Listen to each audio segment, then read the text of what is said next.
Hello there, welcome to the channel, Loving Life on Less. My name is Liz, my husband's name is David, and we discuss all things money saving, frugal living, loving life on that bit less. Today's video is all about preparing for winter whilst being as frugal as possible. Here are some ideas what maybe you can do too to get prepared for your warmest winter possible.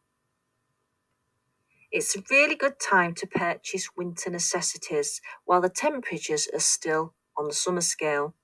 As soon as the schools go back, you will see prices starting to rise in the shops because autumn's only just around the corner and most people will not shop ahead of time. So shops take advantage of this by putting the prices up as soon as the weather starts to take a turn. We have noticed that oil for our central heating boiler is just starting to rise, so it could be time now to fill your boiler before winter sets in if you use an oil system. Wood and coal for multi-fuel burners are currently at a nice lower price. They will be going up anytime soon.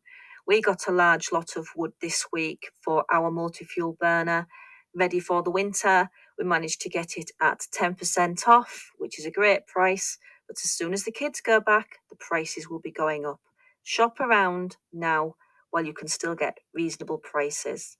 Also, see if you can get a fixed deal with your energy company, whether it's gas or electricity. We know it's currently very expensive, which is really making people think twice even before putting the heating on, and that's not how things should be. But as it stands, try and get your best deal now while we're still in summer, while we've still got a little bit of sun shining. You might be able to bag yourself a bargain. So if you're using any of the oils or gas or electricity companies, there are comparison sites on the internet to ensure you are getting the best deal. And whilst there are a few reasonable weeks of weather left, it's time to take out your winter blankets, your heavier bedding, your fleecy nightgowns, your hats, your scarves, your gloves, and give them a freshen up. This can mean popping them in the washing machine and drying in the sunshine. If it's really big bedding, it may mean taking it to the laundrette or even to the dry cleaners. Or it may just mean putting all your bedding and all of your winter togs outside on the washing line and let the sunshine and the wind blow through it, freshening it up and giving it a good airing. We purchased a bulk buy of damp boxes because a couple of our downstairs rooms don't have any heating sources during the winter, and as we have our windows closed more often, they tend to attract damp. And we found these damp boxes to be really effective. They last about 3 months, so they get us over the bulk of winter, and they actually take the moisture out the air. They're also great to have in the rooms if you have particular rooms you dry clothes in winter, because drying clothes puts moisture into the air. You can just tuck them out the way, nobody can see them, and you just check on them every month or so to see how full of water they're getting. As soon as they get full of water, you put them in the bin and then replace them with another one. We don't usually need them during spring and summer, but they see us perfectly through for winter, and they're not particularly expensive. Long thermal or lined curtains on the inside of external doors can really help to keep drafts out, and you can do it quite quickly. If you're not particularly a skilled seamstress or particularly good at sewing things together, just by safety pinning a large blanket or your thermal lining to the top of the curtain on the inside to help with the drafts. It doesn't have to look pretty because nobody's going to see it. Again, you can actually do this with curtains up at any windows. If you have drafty windows or you feel that your windows are areas that lose a lot of heat during winter, you can either have lined curtains put up a heavier curtain for winter rather than your summer curtains, or again, just tack some blankets on the inside of your curtains or pin them up if you just want it to be temporary, just to get you through the really chilly few months. Things that are also a little bit cheaper at the minute but will rise in price are the things such as blankets, electric blankets, candles and torches. They're always a little bit cheaper during the warm months, so it's a good time to check your supplies and replenish any stocks if needed. If you have in your cupboard a thermal drinks flask or a food flask, now is the time to get it out, give it a clean and get it ready for those chillier days. It's a great way of saving energy, putting any excess hot water or any excess hot food into your flasks and having at a later time. You can also purchase them, but it's very often worth looking in second-hand shops because people don't always get on with thermal drinks flasks, especially not the food flasks. It's definitely worth keeping your eyes peeled in charity shops, second-hand shops, and car boot sales and the such like to see if you can bag a bargain. If you haven't got a slow cooker or have never really got into using a slow cooker / crock pot, now is the time. From making warming soups and stews to tenderizing cheap, tough cuts of meat, slow cookers are fabulous. They are very efficient in cost to run, and once the food is prepared and put into the slow cooker, the effort from you is minimal. There's nothing nicer than coming in from being outside on a cold, chilly afternoon to the house smelling of a lovely, rich stew coming from your slow cooker, knowing that it's been simmering and softening and tenderizing for hours at very little cost.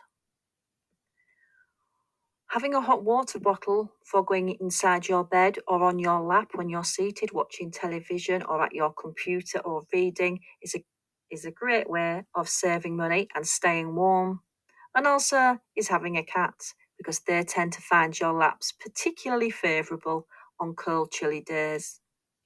A quilted gillet is great for retaining body heat, and what I particularly like about quilted gillets is because they don't have arms, they don't inhibit movement, so they're great for moving around inside the house and outside the house. Also, not having arms, this allows cooler air to get to the armpits, so if, like me, you have the odd hot flush or can tend to overheat in rooms that have been heated in winter, a gillet is a fabulous thing to have. It makes your body temperature really nice and constant. Hats, gloves, socks, and scarves can be worn internally inside the house too. It doesn't look fantastic. And yes, we shouldn't be having to do these things with the energy companies making huge profits as they are. But if you need to don these to keep warm in winter, do so. Now is also a great time to start looking at knitting, blankets, shawls, or booty type socks. You've still got time to knock a quick one together, ready in time for winter. You can use second-hand wool or mismatched wool from oddballs you have. You'll be getting crafty and creative. You'll end up staying warm and you'll make a unique fashion piece that's entirely all your own. As we mentioned earlier with drafty doors, it's very easy to make a draft excluder. It doesn't have to be a work of art. Just cut the leg off an old pair of trousers, stitch one end, stuff with old rags, then stitch the other end. So you have one fat sausage that fits the perfect length of your door and keeps the drafts out. If you haven't got time to do this, or your hands will not allow you to sew, or you don't like stitching or can't sew, an old rolled up towel rolled into a tight roll, popped at the bottom of your door once you're in the room is a very quick and easy way to keep drafts out. An old duvet or blanket under your bottom bed sheet will add extra warmth to your bed. It really does give you almost like a lovely compact sandwich warmth. And of course, not forgetting the super coziness of a brushed cotton bottom bed sheet and pillowcases. They give the old-fashioned warmth and comfort while at the same time allowing your skin to breathe so you don't overheat in your bed. If you really don't like getting into a cold bed on a winter's night, and it certainly takes a long time to warm up before you can settle down and go to sleep, consider investing in an electric blanket. They aren't usually particularly expensive, and you can also put them on your sofa or your armchair to have on while you're watching television or reading, etc.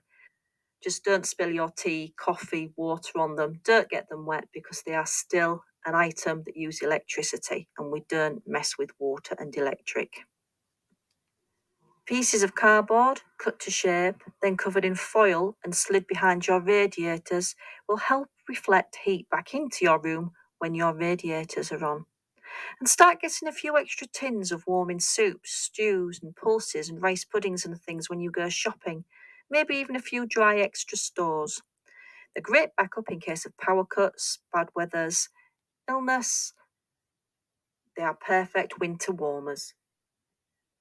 And talking of power cuts, make sure you have a power cut box or cupboard area with torch, candles, a light source, and emergency numbers in case there is an emergency situation. Know what to do if there is a power cut in your area.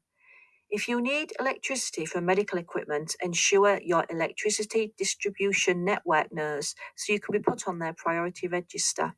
If you're in the UK, the email address www.powercut105.com will give you all the information you need as well as your electricity network operator's number. You can also dial 105 for information. Should you be greeted by a power cut for a long period of time, look out for your elderly neighbours and vulnerable neighbours that may not be as able or as prepared as you and may require assistance. What things are you doing to prepare for winter? Or are you just coming into your warmer months? Let us know what you did to ensure that winter just gone by kept you warm and snug without breaking the bank. Let us know in the comments. And finally, if you do have some things spare, whether it's money, time, or resources, consider helping your local homeless shelter, helping prepare food, gifting old coats, gloves, hats, and toiletries, or even money for food and a hot drink will be a great help to those less fortunate than ourselves. Thanks for listening today. If you like the content of our video, please give us a thumbs up. If you'd like more frugal living videos, please subscribe to the channel and we'll be back again soon with another video. Wherever you are in the world, we hope you have a truly delightful day. Bye for now.